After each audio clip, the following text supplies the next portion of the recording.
الذي لا إله إلا هو الحي القيوم وأتوب إليه أستغفر الله العظيم الذي لا إله إلا هو الحي القيوم وأتوب إليه بسم الله الرحمن الرحيم والله الذي لا إله إلا هو الرحمن الرحيم الملك القدوس السلام المؤمن المهيمن العزيز الجبار المتكبر الخالق البارئ المصور الغفار القهار الوهاب الرزاق الفتاح العليم القابض الباسط الخافض الرافع المعز المذل السميع البصير الحكم العدل اللطيف الخبير الحليم العظيم الغفور الشكور العلي الكبير الحفيظ المقيت الحسيب الجليل الكريم الرقيب المجيب الواسع الحكيم الودود المجيد الباعث الشهيد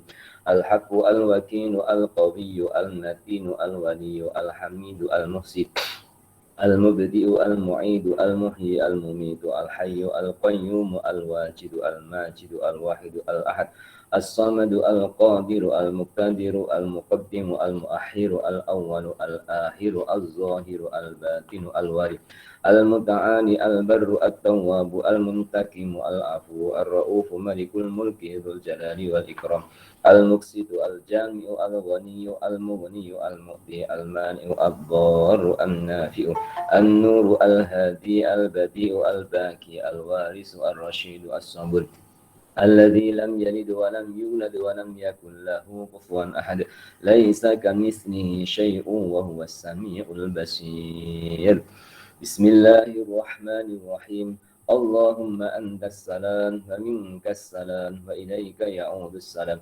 وحينا ربنا بالسلام وأدخلنا الجنة دار السلام تباركت ربنا وتعاليت يا ذا الجلال والإكرام برحمتك يا أرحم الراحمين وسلام على المرسلين والحمد لله رب العالمين. Jamaah pengajian Ihfazillah Yahfazka yang dikasihi dan semoga dirahmati oleh Allah Subhanahu wa Ta'ala. Kesempatan pada pagi hari ini untuk kita bersama dalam majelis ilmu, majelis tazkirah, majelis pengajian akan menyambung tentang kesabaran orang-orang yang baik. Dari peringkatnya para nabi sebagai teladan dan contoh. Pada pertemuan yang telah berlalu adalah kisahnya Nabi Ayub alaihissalam. Dalam kisah Nabi Ayub, beberapa ayat Al-Quran telah dikemukakan. Di antaranya adalah di dalam surah Al-Anbiya ayat 83. Nabi Ayub di hadapan Allah Ta'ala tetap memuji Allah. Anni massaniyad durru wa anta arhamur rahimin. Wahai Tuhanku, sesungguhnya aku telah ditimpa penyakit. Wa anta dan engkau arhamur rahimin adalah Tuhan yang maha penyayang di antara semua yang penyayang. Mempunyai jiwa tetap berpandangan baik kepada Allah Subhanahu wa Ta'ala dalam keadaan di mana keadaan itu tidak disukai oleh nafsu, di mana keadaan itu sakit dari segi zahiriahnya, tapi tetap memandang baik di hadapan Allah Subhanahu wa Ta'ala. Bermakna menyukai sesuatu yang disukai, walau harus menanggung apa yang ia tidak menyukai. Saya ulang, menyukai sesuatu yang Allah sukai, walaupun menanggung sesuatu yang tidak disukai. Mungkin memerlukan berpikir double dengan kata-kata saya ini. Menyukai sesuatu yang Allah sukai, walaupun menanggung sesuatu yang tidak disukai. Berarti dalam diri kita ini ada dua, suka dan tidak suka. Itu ada dalam diri kita. Karena dalam diri kita itu ada nafsu. Sakit itu tidak disukai oleh nafsu. Seperti sekarang ini andaikan saya tanya, pilih susah atau senang? Pasti jawabannya senang. Pilih sehat atau sakit? Sehat. Pilih kaya atau miskin? Kaya. Ini normal jawaban yang dipandu atau yang diingini oleh nafsu. Ketika pilihan itu tidak terjadi, ingin sehat atau sakit, sehat, tapi yang terjadi sakit. Nafsunya tidak suka, tapi hatinya, imannya itu suka. Kenapa? Atau macam mana boleh begitu? Karena imannya itu menyukai sesuatu yang disukai oleh Allah, walaupun nafsunya menanggung sesuatu yang tidak disukai. Nah, itu yang saya maksudkan dalam kata-kata tadi, ya, menyukai sesuatu yang Allah suka, walaupun nafsu menanggung sesuatu yang dia tidak suka. Nah, itu terjadi kepada Nabi Ayub. Dan tentunya kepada para nabi yang lain. Kita tahu grade-nya, tingkatannya para nabi itu tertinggi adalah yang bergerak ulul azmi. Sedangkan Nabi Ayub ini tidak termasuk barisan nabi ulul azmi. Namun demikian diceritakan dan dikisahkan di dalam pengajian ataupun dalam ayat Al-Quran, untuk pengajaran kita bersama bahwa setiap keadaan beliau itu tetap memuji Allah Subhanahu wa Ta'ala. Sekarang kita teruskan di muka surat 416, yaitu tentang Sayyidina Abu Bakar di penggal yang ketiga. Ketika para sahabat menjenguk Abu Bakar radhiyallahu anhu tatkala beliau sedang sakit, mereka berkata, apa yang telah menimpa Tuhan? Beliau berkata, Allah lebih mengetahui apa yang menimpaku. Mereka berkata lagi, bolehkah kami memanggil tabib untukmu? Dia menjawab, tabib telah melihatku. Mereka bertanya, lalu apa yang dikata oleh tabib kepadamu? Dia berkata, sesungguhnya aku melakukan apa saja yang aku kehendaki. Muslimin dan muslimah, saya ulang sedikit, ini adalah telah pun kita baca pada pertemuan yang telah berlalu. Hanya sukacita suasana saat ini kami ada di Indonesia, untuk suasana COVID-19 itu sudah berkurang, walaupun ada yang baru lagi. Suasana yang sedang dihadapi adalah perubahan cuaca. Perubahan cuaca dari panas ke sejuk ataupun penghujan. Sehingga antibodi yang tidak begitu kuat, banyak yang demam, termasuk juga para pelajar juga banyak yang demam untuk sementara ini, demam-demam ringan saja. Sehingga apabila terjadi kepada diri kita, kita akan menyambung hubungan yang lebih kuat dan yang lebih erat kepada seorang dokter. Maka kadang dokter itu tanya, lama tak nampak? Kalau yang tanya dokter, ya, puan-puan tersinggung enggak? Puan-puan datang ke klinik, lepas itu puan-puan kenal dengan dokter itu. Aja lama tak nampak. Artinya lama tak nampak pergi klinik. Mestinya tak nampak pergi klinik itu alhamdulillah sebab sehat.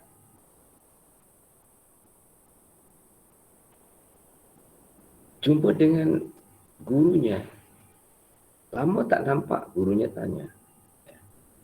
Karena lama tak nampak dalam majlis ilmu.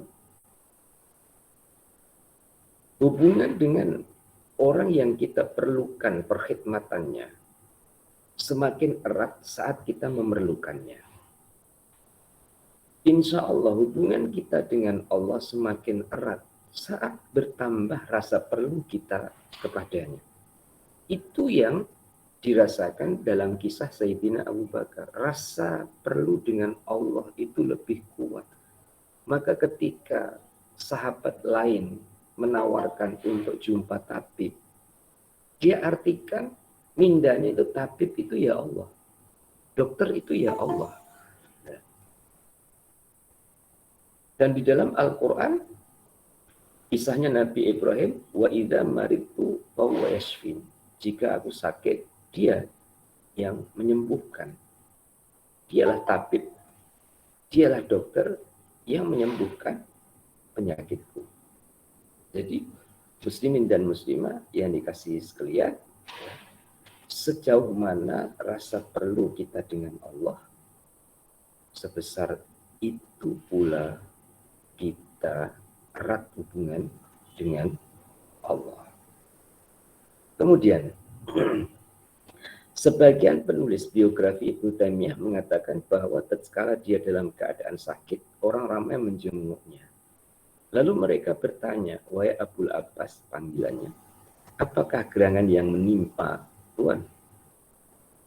Dia diam lalu mengangkat kepalanya dan berkata, jiwa-jiwa mati karena penyakitnya. Sedang para penjenguk tidak tahu penyakit apa yang dideritanya. Jiwa yang mengadukan sakitnya bukan kepada kekasihnya adalah tidak berlaku adil. Muslimin dan muslimah tingkatan iman yang berbeda. Maka dalam menyikapi keadaan pun berbeda. Dalam menyimpulkan keadaan juga berbeda. Seperti para ulama, orang yang berilmu dan mengamalkan ilmunya, juga para wali, orang yang kasih dengan Allah dan Allah mengasihinya, tidak merasa berat apa yang ditanggungnya, karena ia merasa ada yang membantu untuk menolong semua yang ditanggungnya. Contoh, menterjemah kalimat tarji inna lillah wa inna ilaihi raji'un. Inna lillah, sungguhnya dari Allah. Itu meliputi segalanya. Tidak ada yang tidak lillah. Wa inna ilaihi raji'un. Dan sesungguhnya kepadanya semua akan kembali. Tidak ada satupun yang tidak kembali kepadanya. Peranan kita terletak di mana? Peranan kita adalah mengikuti. Orang itu kalau tidak mengikuti, menyusahkan diri sendiri. Contoh ya, pon-pon punya anak kecil. Waktunya mandi sudah dekat dengan maghrib. Dipanggil-panggil, tak datang-datang. Main di depan rumah. Selepas itu dengan cara lembut didekati. Ya.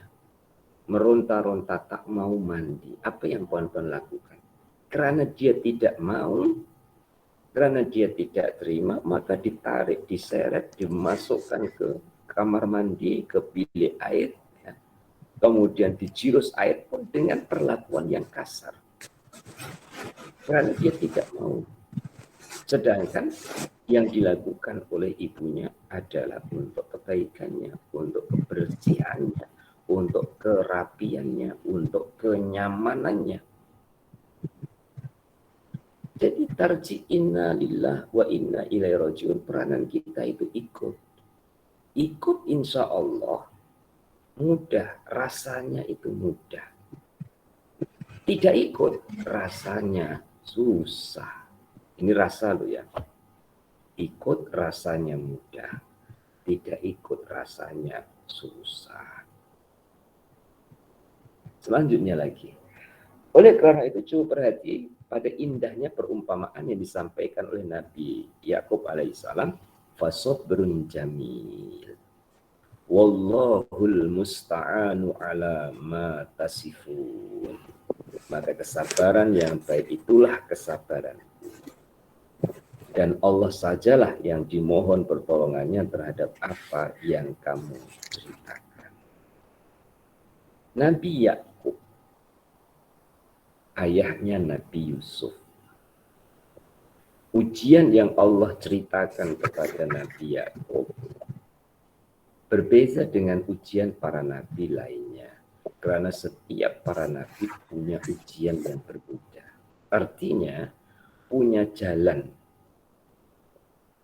di hadapan Allah Ta'ala dengan perjalanan yang berbeda. Nabi Adam dengan Nabi Idris berbeda. Nabi Idris dengan Nabi Nuh juga berbeda. Bukan hanya berbeda waktu dan urunnya, tapi berbeda dengan apa yang dihadapinya dan yang diceritakan oleh Allah dalam Al-Quran. Dalam hatiku kita baru Nabi Adam. Rasulullah SAW yang pertama sebelum Nabi Adam, kemudian Nabi Adam, ya, itu pun belum selesai, dan beberapa para nabi berikutnya. Sampailah Nabi Yakub itu berbeda yang dihadapinya dengan para nabi lainnya. Dan ada hubungan Nabi Yakub ke atas, yaitu Nabi Ishak yang diceritakan di dalam Al-Quran. Juga ke atasnya lagi Nabi Ibrahim. Nabi Yakub itu cucunya Nabi Ibrahim. Berarti ayah Nabi Ibrahim, Nabi Ishak. Atuknya Nabi Yakub, Nabi Ibrahim. Itu diceritakan di dalam Quran. Kemudian Allah ceritakan ke bawah keturunan Nabi Yakub, yaitu Nabi Yusuf. Bahkan Nabi Yusuf itu diceritakan oleh Allah dalam satu surah namanya Yusuf. Apabila saya tanya dengan kawan-kawan, ada tak surah nama Yakub? Ada. Tapi surah Yusuf ada. Yusuf itu anak Nabi Yakub. Anaknya banyak diceritakan oleh Allah. Ayahnya juga diceritakan yang hubungannya dengan anaknya dan hubungannya dengan ayahnya, dengan atuknya. Maka muslimin dan muslimah, kita itu kadang, bukan kadang lah, semestinya ya ceritalah dengan anak-anak kita tentang perihal ayah kita, tentang perihal atuk kita, semampunya kita bercerita sebagai contoh atau sebagai teladan dari kebaikan-kebaikan yang dilakukannya. Nah, Nabi Yakub diceritakan oleh Allah yang berhubungan dengan anak. Anak Nabi Yakub itu 12 orang. Saya ringkaskan saja, salah satunya Yusuf, yang paling ada di hatinya. Muslimin dan muslimah, kita sesama orang tua, dari sekian anak yang Allah amanahkan pada kita, pasti kita tidak akan sama, tidak bisa sama di hati kita, ya, yang dikasihi atau yang paling dikasihi itu siapa? Yang paling ada di hati. Dan itu orang tua tidak akan mengatakan kepada satu persatu anaknya. Yang paling ada di hati Nabi Yakub itu adalah anak yang bernama Yusuf. Semuanya anaknya, tapi yang paling ada di hatinya. Pada satu ketika, kalau umpama puan-puan ditanya oleh anak, andai, tapi semoga tidak. Mak ini anaknya 4 orang atau 5 orang. Yang paling ada di hati mak siapa? Siapkan jawabannya untuk diri puan-puan sendiri. Artinya jawaban secara umum, secara general. Karena kita tidak dan tidak boleh untuk mengatakan salah satunya. Karena itu adalah merupakan ilmu keadaan yang ada di dalam hati dan itu adalah rasa.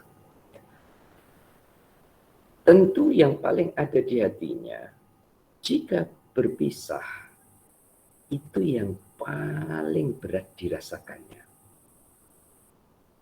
yang paling berat dirasakannya. Ternyata yang paling ada di hatinya itulah yang dipisahkan oleh Allah Subhanahu wa Ta'ala, yaitu Nabi Yusuf. Dipisahkan dengan jalan cerita yang direka-reka. Tidak yang semestinya. Yang semestinya itu dimasukkan dalam perigi buta. Yang diceritakan adalah dimakan binatang buas di hutan belantara.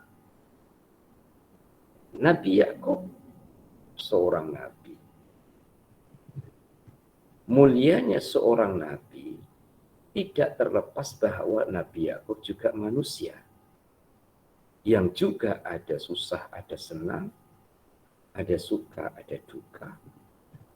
Yang juga harus menghadapi kenyataan yang terjadi dan ya Allah Ta'ala hadapkan. Maka Allah menceritakan fasabrun jamil wallahul musta'anu ala ma tasifun. Sabar Nabi Yakub ini, sabarnya itu karena perhatikan wallah ya, ada lafaz Allah. Musta'an yang diminta pertolongan ala ma tasifun terhadap apa yang kamu sifatkan, apa yang kamu ceritakan. Artinya ada Allah. Hubungan sabar dengan Allah yang muslimin muslimah jamaah ihfazillah yahfazka hafal itu kebiasaannya adalah ayat wallahu ma'as sabirin. Allah beserta orang yang sabar. Ya. Ayat ini wallahul musta'anu ala ma tasifun. Terhadap apa yang diceritakan, terhadap apa yang terjadi, Allah tempat meminta pertolongan dari semua kejadian. Kemudian dia mengatakan lagi, yakni Nabi Yakub, innama ashku basi wa huzni ilallah. Sesungguhnya hanyalah kepada Allah aku mengadukan kesusahan dan kesedihanku. Muslimin dan muslimat, di saat pintu manusia tertutup. Bahkan saya tambahkan bahasanya, di saat seakan semua pintu-pintu manusia tertutup. Ketahuilah akan nampak pintu Allah yang maha besar terbuka besar untuk hamba yang merasa pintu makhluk tertutup baginya. Saya ulang, di saat semua pintu manusia tertutup, maka terbukalah pintu Allah Tuhan yang maha besar, terbuka besar untuk hambanya.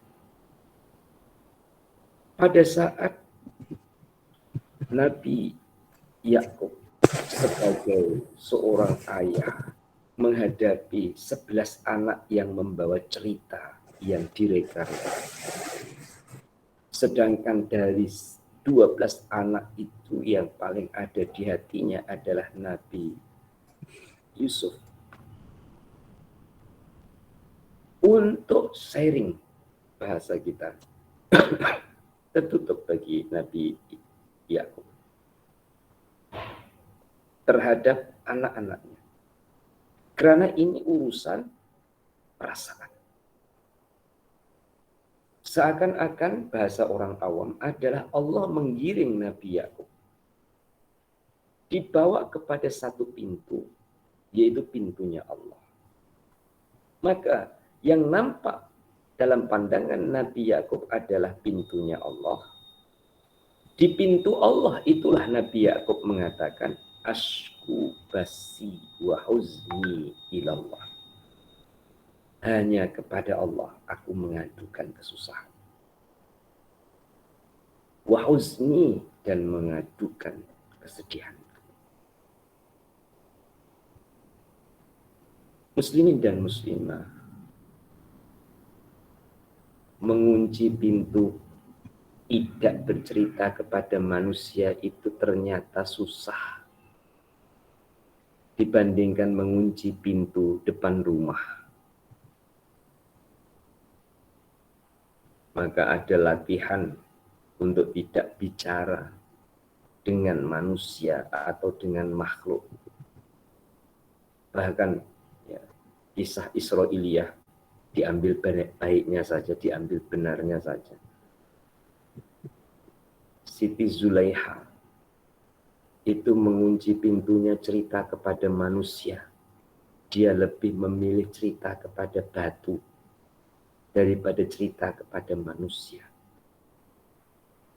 Apa yang ada di hatinya dia tak mau cerita kepada manusia.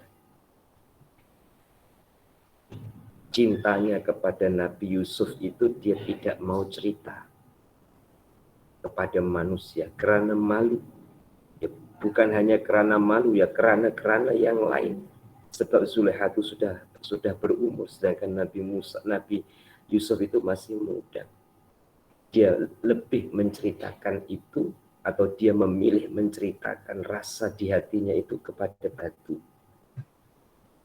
Maka meditasi, mengasingkan diri ataupun uzlah untuk berkata-kata dengan Allah itu satu-satu masa diperlukan supaya talian leng jalur kepada Allah Ta'ala karennya itu semakin kuat. Ya. Kalau dalam thariqah namanya uzlah.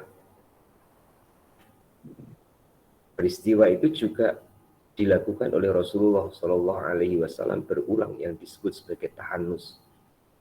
Sebelum Rasulullah mendapatkan wahyu yang pertama di Gua Hira. Dalam latihan untuk menutup pintu mulut, menutup mulut cerita kepada makhluk, lebih baik cerita kepada selain manusia yang tidak dapat diharapkan pertolongannya karena pertolongan hanya dari Allah Subhanahu wa Ta'ala. Muslimin dan muslimah ingat cerita Laila Majnun atau Kais dan Laila. Cerita sebuah kisah cinta yang dalam kisah tersebut apa yang dilihat oleh Kais adalah Laila. Karena yang di hatinya adalah Laila. Kita ambil positif dan kita ambil pelajarannya saja. Ya. Karena kisah cinta setiap insan berbeda. Apa yang dia lihat adalah Laila. Kenapa? Karena di hatinya adalah Laila. Ini tidak mustahil. Apa yang dilihat adalah Allah. Karena yang di hatinya adalah Allah. Kalau apa yang dilihat itu adalah Allah, tentu mengadu semua urusannya Allah. Kesedihan, ketakutannya Allah. Dan insya Allah jamaah ifadillah ya faskah, sedikit demi sedikit walaupun belum 100%, karena memang kesempurnaan itu adalah bukan pada manusia. Kesempurnaan itu hanya milik Allah. Paling tidak ada peningkatan. Allah menggiring hati kita, berada di dalamnya adalah ingatan kepadanya. Maka dalam urusan-urusan, aduan terlebih dahulu adalah kepadanya. Bahkan ya, sudah mulai untuk tidak mengadu kepada manusia. Tidak mengadu kepada makhluk. Andaikan mengadu kepada makhluk, itu adalah ibadahnya. Sebab Allah Ta'ala menyuruh. Semalam itu saya kumpulkan pelajar-pelajar yang tidak sehat. Yang tidak sehat saya kumpulkan. Selepas itu saya tanya, ingin tak kalau petang ini semua jadi sehat? Ingin sehat petang ini, ingin sehat besok? Ingin sehat petang ini. Insya Allah. Kalau seandainya petang ini tak sehat, Apa yang dilakukan? Kamu pergi kemana? Pergi ke dokter. Kalau pergi ke dokter, niatnya apa? Niatnya ya berubah. Ya berubah. Ya selain niat berubah, juga ada niat. Ya. Niat untuk mengeluarkan sebagian harta kita. Dengan kita mengeluarkannya itu akan jadi sedekah yang menolak dengan izin Allah tentunya penyakit-penyakit yang kita derita. Nah, jadi saya kembali kepada kisah ini tentang pelajar itu ya sebagiannya sudah pada sehat. Ini pukul 10:30 seperti ini. Ini mulai tadarus ya, mulai terusan lagi satu juzuk setelah pelajaran bahasa tadi dari pukul 8 itu pelajaran bahasa Inggris, bahasa Arab, kemudian ini sedang terusan. Kita kembali kepada innama asyku basi wa husni ilallah. Allah menggiring hambanya untuk melihat pintu Allah yang selalu terbuka. Sehingga akan ada perbedaan di pandangannya bahwa pintu manusia itu buka tutup. Pintu Allah buka tak pernah tutup. Oleh itu ada restoran 24 jam. Kononnya ya, buka terus. Jadi kapanpun siang ataupun malam orang perlu datang saja. Nah, pintu selain Allah itu buka tutup. Dan pada hakikatnya adalah tutup. Karena dia adalah sebagai laluan. Dia bukan pemain dalam peranan. Pemain dalam peranannya adalah Allah Subhanahu wa Ta'ala. Allah memberi peranan kepada manusia sesuai dengan kehendaknya.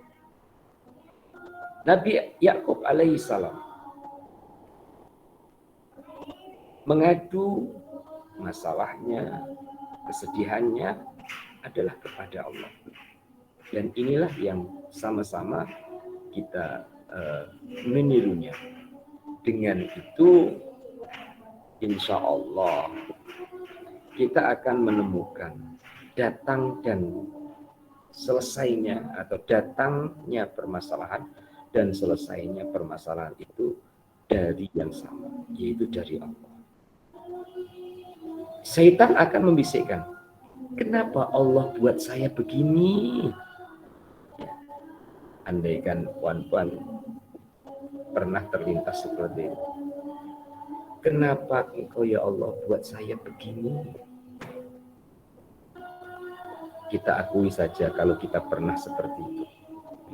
Saat kita beban berat, kemudian kita keluar kata, kenapa engkau ya Allah buat saya begini? Rasakan dengan hati yang dalam bahwa beri jawaban soalan kita sendiri itu dengan ilmu yang kita pelajari dulu. Ilmu kita mengatakan Allah itu kasih, Allah itu penyayang. Jadi kalau kita tanya, kenapa engkau ya Allah buat saya begini, akan ada jawaban dari ilmunya. Itulah Allah kasih terhadap kamu. Itulah Allah penyayang kepada kamu. Akan ketemu dengan kisah Nabi Ayub yang ayat Qur'annya telah pun saya bacakan di awal pengajian tadi. Wa anta arhamur rahim. Selanjutnya, kesusahan dan kesedihan hanya diadukan kepada Allah, dan itu termasuk bentuk mengadu kepadanya. Jadi cobaan dengan pelbagai penyakit, musibah, kegoncangan, dan ujian adalah merupakan takdir yang telah ditakdirkan oleh Allah terhadap manusia. Dan Allah Maha mengetahui dengan tubuh-tubuh yang menderita penyakit dan tidak menderita penyakit. Muslimin dan muslimah, kelemahan kita yang memang lemah adalah salah satunya ada perasaan atau ada kesimpulan atau ada pandangan bahwa belum semua yang ada pada kita ini secara individu adalah berhubungan dengan Allah. Contohnya, memanjangnya kuku yang setiap hari bertambah panjang. Ini kadang lupa bahwa ini peranan Allah Ta'ala dalam memanjangkan kuku di jari kita.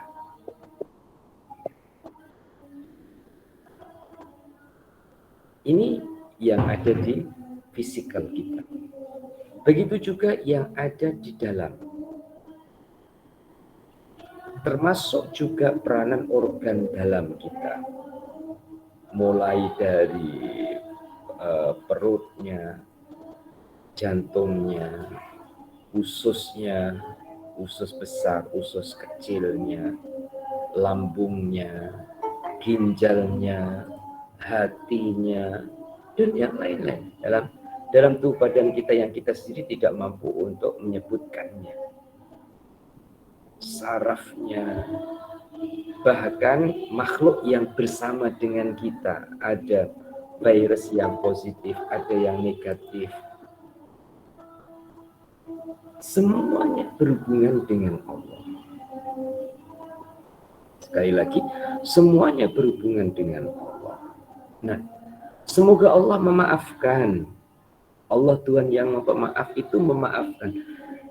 Jika anggota badan kita ini mestinya tunduk sujud patuh kepada Allah Ta'ala, tapi ada masa-masa menderhaka kepada Allah.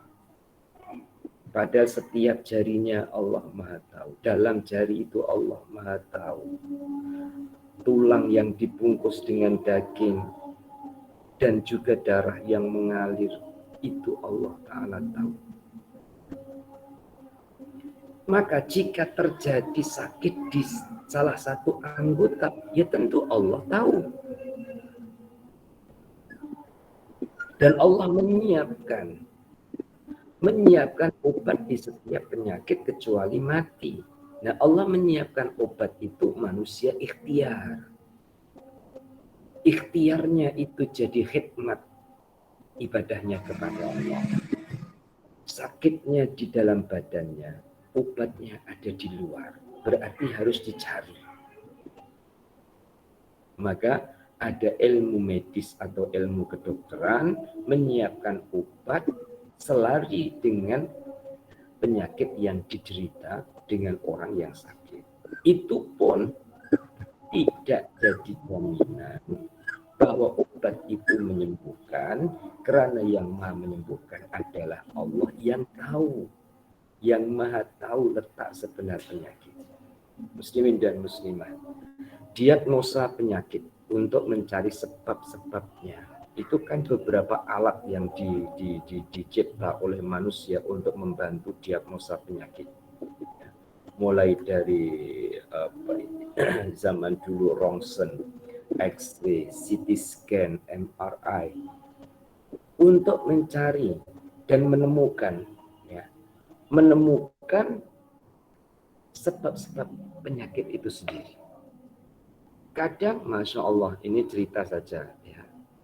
Kadang dari satu hospital pindah hospital lain belum ditemukan penyebab yang sebenarnya.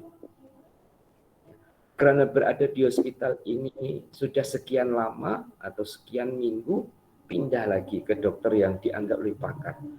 Bahkan juga dari satu negara ke satu negara. Kita pandang positif saja hamba Allah Ta'ala yang harus berpindah hospital dari hospital A kepada B, dari satu daerah ke satu daerah, satu negeri ke negeri lain, ataupun satu negara ke negara lain. Mencari yang paling canggih. Semoga saat-saatnya kita berada dalam keadaan seperti itu, mencari yang sangat canggih, dan yang paling canggih itu bukan berada di hospital, tetapi berada di mana-mana yang tidak bertempat dan tidak berada di dalam waktu. Dialah Allah yang paling canggih. Muslimin dan muslimah rahimakumullah. itu terbangun dari awal bahwa dalam semua anggota dan lapisan di dalam anggota kita ini Allah Ta'ala tahu. Jika sakit pasti Allah Ta'ala tahu. Terkena tusukan duri walaupun kecil di mana letaknya ya, Allah tahu. Mungkin puan-puan pernah menyapu di belakang rumah ataupun di teras rumah ya, kemudian ada duri kecil yang sangkut di kaki kita. Kita meraba-raba itu belum jumpa. Rasanya itu sakit. Kita mau cari mana. Akhirnya ketemu, tapi lama juga. Karena kecil. Ya. Maka muslimin dan muslimah membangun keyakinan kepada Allah tak maha tahu diri kita semuanya tanpa terkecuali. Insya Allah membantu kita tergiring masuk ke pintu Allah sebagaimana ayat ashku basi wa huzni ilallah. Selanjutnya Imam At-Tabrani meriwayatkan dengan sanad yang perlu dipertimbangkan bahwa Rasulullah SAW bersabda, yaqulullah subhanahu wa ta'ala inni a'lamu bi ibadi minhum man law ibtalaituhu lamastata'a walama sabar minhum man law afaituhu lama syakara fa'ana usarrifu ibadi kaifa asya'u, yang artinya Allah Ta'ala berfirman dalam hadis qudsi, sesungguhnya aku lebih mengetahui keadaan hamba-hambaku. Di antara mereka ada yang bila aku beri cobaan, dia tidak mampu menerimanya dan tidak sabar. Dan di antara mereka ada yang aku berikan kepadanya kesembuhan, dia tidak bersyukur. Akulah yang mengatur hamba-hambaku sesuai dengan kehendak. Oleh penyusun mengatakan, saya tidak menemukan hadis ini dalam arti hadis ini dalam barisan hadis-hadis yang mutawatir atau hadis sahih. Hanya, saya teruskan dulu di bawahnya, Allah Ta'ala memiliki hikmah atau kebijaksanaan yang sempurna. Sakit merupakan satu ujian besar yang terjadi dalam sejarah kehidupan dunia sejak Allah menciptakannya sehingga Allah mewarisi bumi ini dan semua yang ada di atasnya. Ya, Allah akan dan Allah pun telah membuktikan bahwa dunia ini berpasangan dalam ciptaannya. Ada sehat itu ya, ada sakit. Dan Rasulullah SAW juga telah mengingatkan tentang 5 perkara sebelum 5 perkara. Ya. Di antaranya adalah sihatuka qabla saqamika, sihatmu sebelum sakitmu. Menunjukkan bahwa sihatnya itu di dunia tidak akan terus, ya. Akan sakit juga. Namun sekurang-kurangnya sedikit ilmu yang kita kongsi bersama ini adalah merupakan obat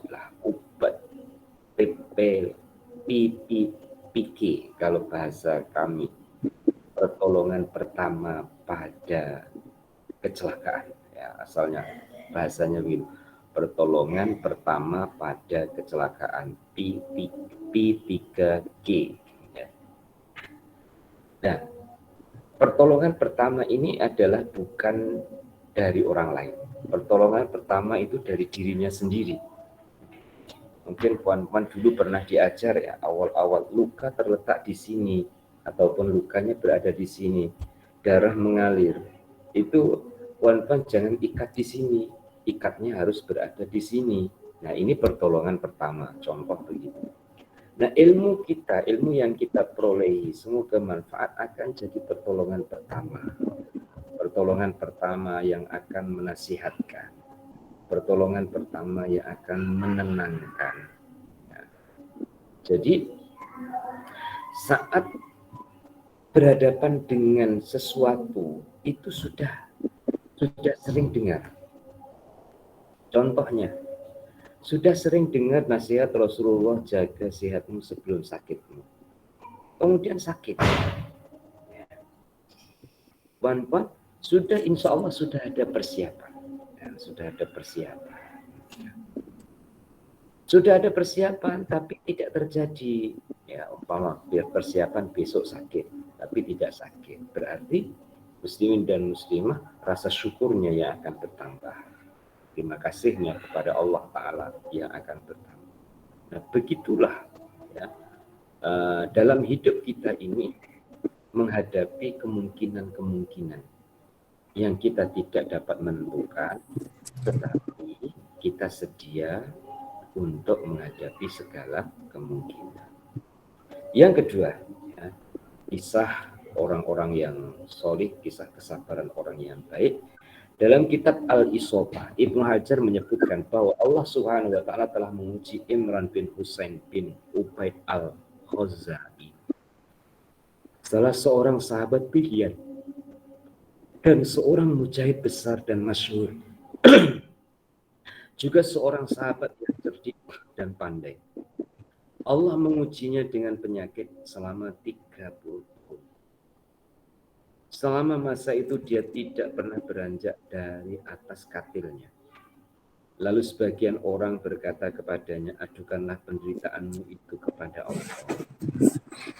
Dia berkata, yang paling baik menurut Allah, itulah yang paling baik bagi saya. Kita kasih tanda, puan-puan kasih tanda kata-kata hikmah itu. Yang paling baik menurut Allah, itulah yang paling baik bagi saya.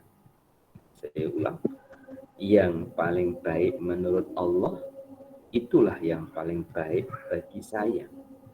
Selama Allah masih meredhoi hal ini kepadaku, maka saya akan meredhoinya bagi diriku. Sebagaimana yang dikatakan oleh Al-Hafidh Ibnu Hajar, para malaikat setiap waktu fajar menyalaminya dengan tangan kanannya. Ini adalah satu karomah para wali Allah yang dinyatakan oleh Ahlus Sunnah wal Jamaah. Muslimin, muslimah, jamaah pengajian ihfazillah yahfazka. Kita juga mengakui akan hal ini. Kita mengingkari dan tidak mengingkari keberadaannya, bahwa malaikat menyelami karena dia sabar dan hanya mengharap pahala dari Allah selama 30 tahun. Maka Allah berterima kasih terhadap kesabarannya itu dan membalasnya di dunia dengan bersalaman dengan para malaikat. Kebaikan yang melimpah ruah, pahala ganjaran yang berlipat ganda di sisi Allah Subhanahu wa Ta'ala.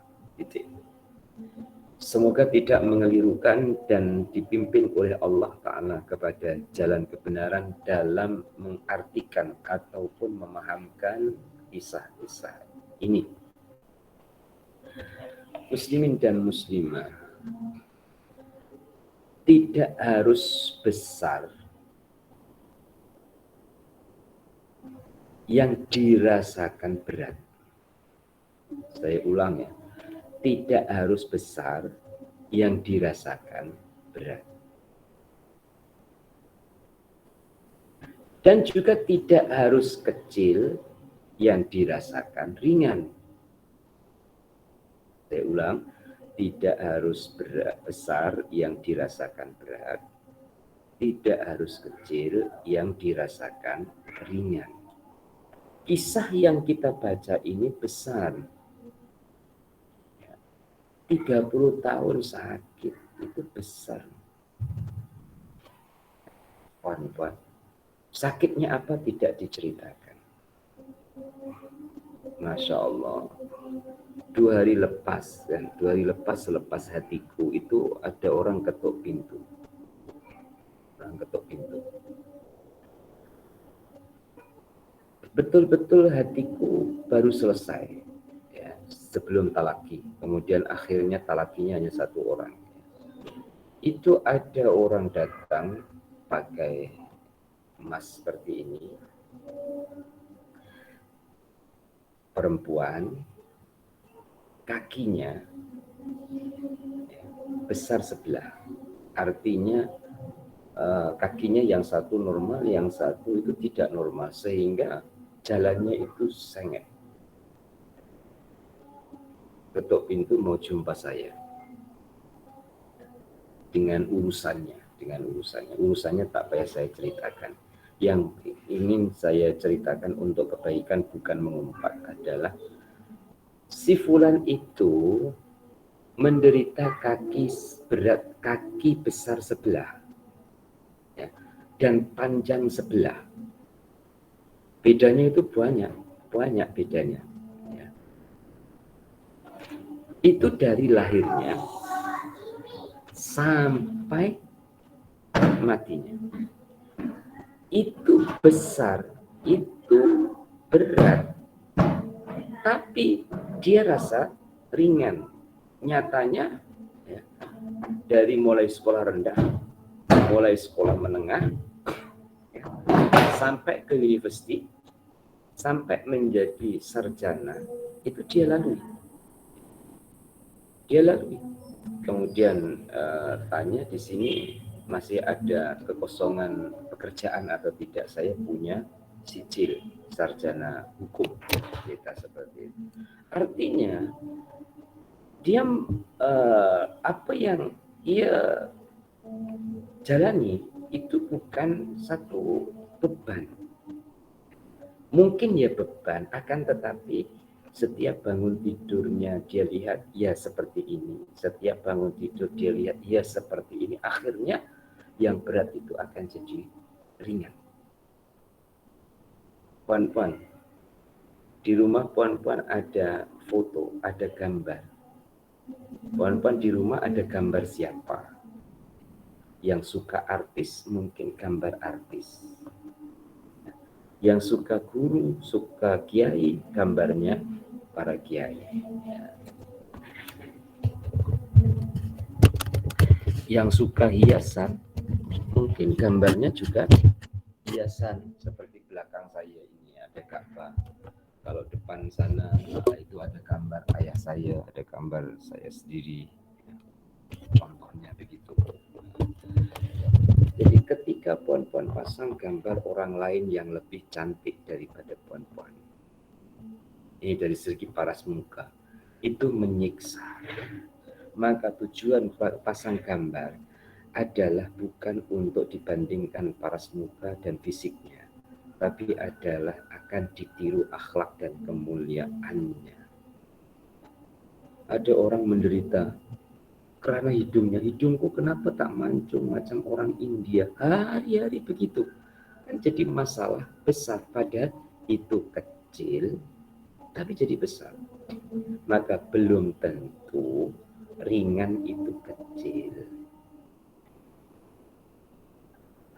Maka Imran bin Husain yang diceritakan 30 tahun ia tetap sabar dan ia tidak mengadu penderitaan itu kepada Allah. Puan-puan, karena ia merasa bahwa itulah yang paling baik menurut Allah untuk aku. Nah, sekarang ini puan-puan tidak perlu bercita-cita harus sakit seperti Imran bin Husain 30 tahun. Karena hakikatnya puan-puan sudah sakit berpuluh-puluh tahun. Apa? Sakit hati. Ya. Karena di saat kita belum bisa redho, itu kan hati kita sakit. Tapi kalau kita sudah bisa redho, insya Allah itu terobati. Nah, pada saat kurniaan Allah Subhanahu wa Ta'ala itu tidak diterima dengan lapang dada, itu akan jadi derita. Saya ulang ya untuk diri saya sendiri. Saat pemberian Allah Ta'ala itu tidak diterima dengan lapang dada, itu akan jadi derita. Puan-puan, apa saja, mulai dari organ tubuh badannya sendiri. Kenapa saya pendek? Hari-hari seperti itu. Kenapa saya pendek? Kenapa saya pendek? Kawan aku itu tinggi. Itu kan akan jadi ya, derita dalam dirinya. Ya, akan jadi derita. Kemudian kenapa lagi? Nah, buang itu semua. Membuang semua itu. Dan ketika itu sudah dibuang, redho kepada Allah Ta'ala sudah mulai dirasakan, maka nikmat atas semua pemberian Allah Ta'ala itulah yang menjadikan kita kuat untuk menghadapi kenyataan dan juga keadaan. Puan-puan pernah mendengar puncak rasa sakit puncak sakit adalah sehat. Puncaknya sakit adalah sehat. Muslimin dan muslimat, apa maksudnya? Saat orang itu sakit dan ia mampu untuk sampai ke puncak, maka ia akan menemukan Allah Tuhan yang Maha Menyehatkan. Maka dia tidak merasakan sakitnya itu adalah sakit karena ia melihat Allah pengobat setiap penyakit. Ya.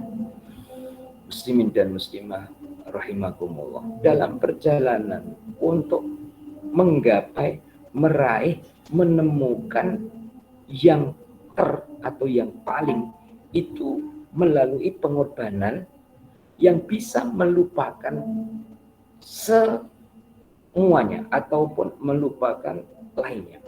Contohnya, puan-puan yang dikasih sekalian, harus overtime untuk mendapatkan gaji tambahan. Harus overtime untuk menambah pendapatan. Maka karena tujuan yang kuat, maka tambah waktu bekerja itu bukan jadi bebanan. Nah, harapan yang paling besar dalam hidup kita ini apa? Ridhonya Allah. Nah, ridho Allah Ta'ala itu menjadi harapan besar, maka laluan-laluan yang kita lalui, kita latih diri kita ridho dengan ketentuannya, dengan keputusannya. Dan kembali kepada cerita kisahnya Imran bin Husain, muslimin muslimah 30 tahun dalam keadaan sakit. Sakit yang diceritakan ini sakit apa tidak diceritakan, tapi ada di dalam kitab lain diceritakan sakitnya itu adalah sakit bawazir, sakit di mana dia sakit perut, kemudian sampai badan dia lemah, tak dapat untuk bangun dari tempat tidurnya, sehingga kotoran, buang kotorannya itu dibuatkan lubang di katilnya ataupun di tempat tidurnya. Dan pasti Allah Ta'ala memberi kegembiraan kepada orang yang gembira dengan ketentuan Allah, memberi kebahagiaan kepada orang yang redha dengan ketentuan Allah. Kalau yang diceritakan ini kegembiraannya adalah para malaikat berziarah kepadanya dan salam kepadanya. Karena muslimin dan muslimah,